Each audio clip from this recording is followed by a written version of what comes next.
भीमराव अम्बेडकर का इस देश को बहुत बड़ा योगदान है। उन्होंने इस देश को संविधान दिया,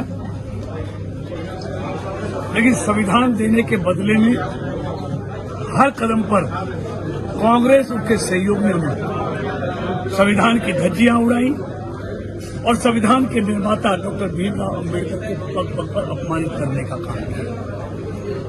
अगर आजादी के बाद संविधान की किसी ने रक्षा की है तो वो एनडीए और मोदी सरकार ने की है।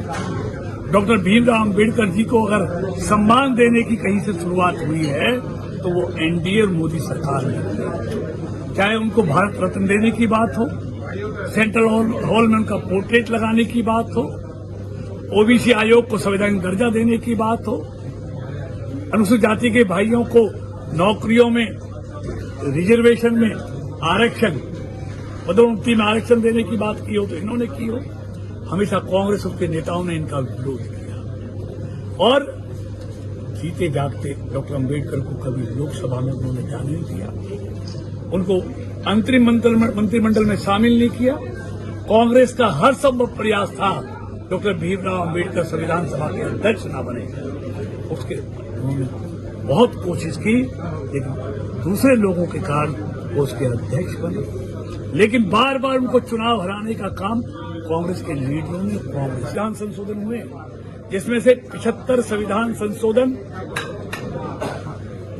पार्टी हित में और सर्वोच्च न्यायालयों के फैसलों को बदलने का मामला हो या ओबीसी के आरक्षण का विरोध हो, उन्होंने संविधान संशोधन 106 में से 75 किए अपनी पार्टी के हित के लिए, अपने न्यायालयों के फैसलों को बदलने के लिए।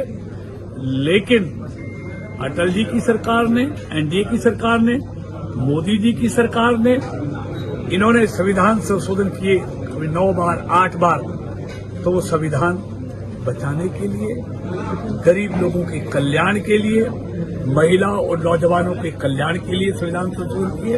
इन्होंने तो 88 बार चुनी हुई राज्य सरकारों को बर्खास्त कर संविधान को सबसे बड़ा आघात पहुंचाया। देश में आपातकाल लगाकर, प्रेस की स्वतंत्रता पर बंदिश लगाकर, न्यायालयों के आदेश पर बंदिश लगाकर पलटने का काम ये कांग्रेस ने किया। तो जितना संविधान की अवहेलना कांग्रेस ने की है, कभी किसी ने नहीं की। भारतीय जनता पार्टी और एनडीए की सरकारों ने हमेशा संविधान में संशोधन किए हैं, महिलाओं के, देश के लोगों के अधिकारों